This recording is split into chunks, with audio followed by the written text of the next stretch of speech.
The live TV, सच सबसे आगे।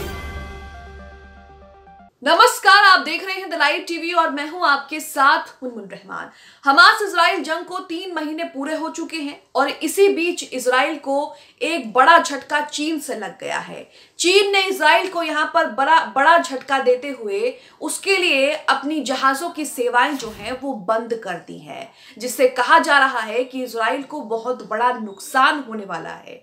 Israel को लगातार पहले ही दिन से नुकसान हो रहा है, क्योंकि 7 अक्टूबर को हमास ने जब से हमला किया है इजराइल पर, तब से इजराइल ने भी हमास के खिलाफ जंग छेड़ दी और गाजा पट्टी में लगातार वो बमबारी करने लगा, जिसके बाद उसके सैनिक गाजा पट्टी में जो जमीनी आक्रमण हो रहा है उसमें लगातार मारे जा रहे हैं और उसके टैंक और उसके सैन्य वाहन भी तबाह हो रहे हैं। उसके बाद यमन ने लाल सागर में इजरायली जहाजों पर पाबंदी लगा दी, जिसके बाद इजराइल को अच्छा खासा नुकसान हो गया। अब कहा जा रहा है कि चीन ने भी इजराइल को एक बड़ा झटका दिया है। कहा जा रहा है कि चीन की सरकारी स्वामित्व वाली शिपिंग कंपनी कोस्को ने इजरायली बंदरगाहों के लिए अपने जहाजों की सेवाएं जो हैं वो निलंबित कर दी हैं। इससे इजराइल को और ज्यादा नुकसान हो सकता है।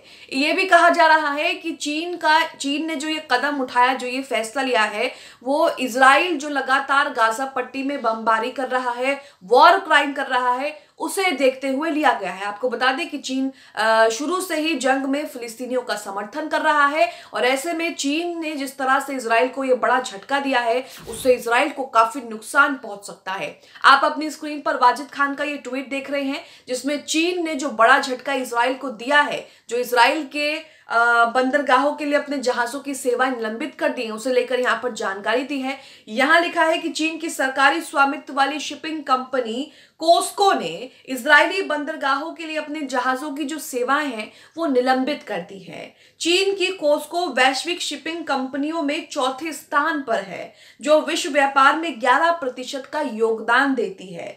चीनी कंपनी ने यह कदम इजरायली युद्ध अपराधों के कारण उठाया है, यानी कि जिस तरह से इजराइल गाजा पट्टी में युद्ध अपराध कर रहा है, वॉर क्राइम कमिट कर रहा है, उसे देखते हुए ये कदम जो है वो उठाया गया है। आपको बता दें कि कोस्को जो है वो चीन की सरकारी स्वामित्व वाली शिपिंग कंपनी है, जिसका जो विश्व की शिपिंग कंपनियों में चौथे स्थान पर आती है और जो विश्व व्यापार में 11% का योगदान देती है। उसने इजराइल के जहाजों के लिए अपनी सेवाएं देना जो है वो निलंबित कर दिया है। तो यहाँ आप देख रहे हैं कि किस तरह से हमास इजराइल जंग में इजराइल के लिए एक के बाद एक बुरी खबर आ रही है। वहीं इजराइल के सैनिक लगातार मारे जा रहे हैं, उसके सैन्य टैंक जो है वो तबाह हो रहे हैं, इजरायली शहरों पर भी लगातार हमले हो रहे हैं, लगातार हिजबुल्लाह भी इजरायली सैन्य अड्डों पर हमला कर रहा है, लगातार इजरायली शहरों पर हमले कर रहा है। तो यहाँ कुल मिलाकर इजराइल जो है वो बड़ी मुश्किल में फंसता हुआ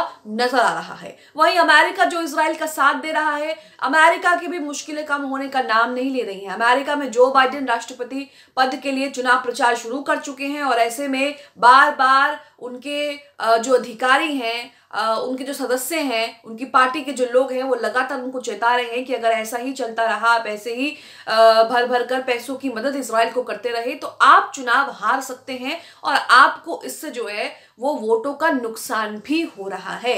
इसी के साथ आप अपनी स्क्रीन पर वाजिद खान का एक और ट्वीट देखिए, जिसमें बताया गया है कि इजराइल ने युद्ध समाप्त करने के लिए यूरोपीय संघ से मदद मांगी है। इजराइल सुपर पावर देश कहा जाता था, लेकिन आज उसकी हालत देखिए कि किस तरह से वो युद्ध समाप्त करने के लिए दर दर की ठोकरें खा रहा है और कभी हमास के सामने तो कभी यूरोपीय संघ के सामने गिड़गिड़ा रहा है।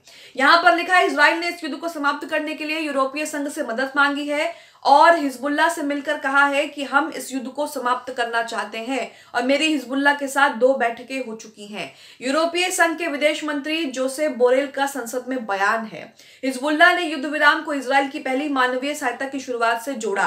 पहले सारे रास्ते खोलो, फिर बात करो। तो यहाँ पर इजराइल के खिलाफ युद्ध जो है वो हिजबुल्लाह भी लगातार युद्ध में उतर चुका है। लगातार ईरान से भी चेतावनी मिल रही है, क्योंकि ईरान भी पिछले दिनों हमने देखा कि किस तरह से ईरान के ईरान के शहर में एक के बाद एक 2 बड़े विस्फोट हुए, आतंकवादी हमला हुआ जिसमें कई लोग मारे गए और कहा गया कि ईरान के इतिहास में पहली बार ये इतना बड़ा हमला था जिसमें कई लोग जो है वो एक साथ मारे गए हैं। वहीं यमन क्या कह रहा है? यमन जिसने लाल सागर में इजराइल और अमेरिका का जीना मुश्किल कर रखा है और लगातार यमन जो है वो इजराइल और अमेरिका को चेतावनी दे रहा है। यहां पर अमेरिका को लेकर यमन ने क्या कहा है, सुनिए।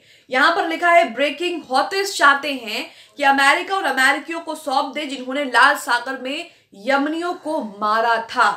यमनी चीफ ऑफ स्टाफ ने चेतावनी दी है कि यदि संयुक्त राज्य अमेरिका इन अमेरिकियों को मुकदमे के लिए नहीं सौंपता है तो परिणाम संयुक्त राज्य अमेरिका के लिए अभूतपूर्व होंगे। यानी कि अमेरिका में एक तरफ राष्ट्रपति पद के लिए जो बाइडेन जो है वो चुनाव प्रचार प्रसार शुरू कर रहे हैं, तो वहीं लगातार उनकी मुश्किलें बढ़ती जा रही हैं। यमन से भी, इजराइल से भी, हमास इजराइल का जो जंग हो रही है उसके लिए भी लगातार अमेरिका की मुश्किलें जो हैं वो बढ़ती जा रही हैं।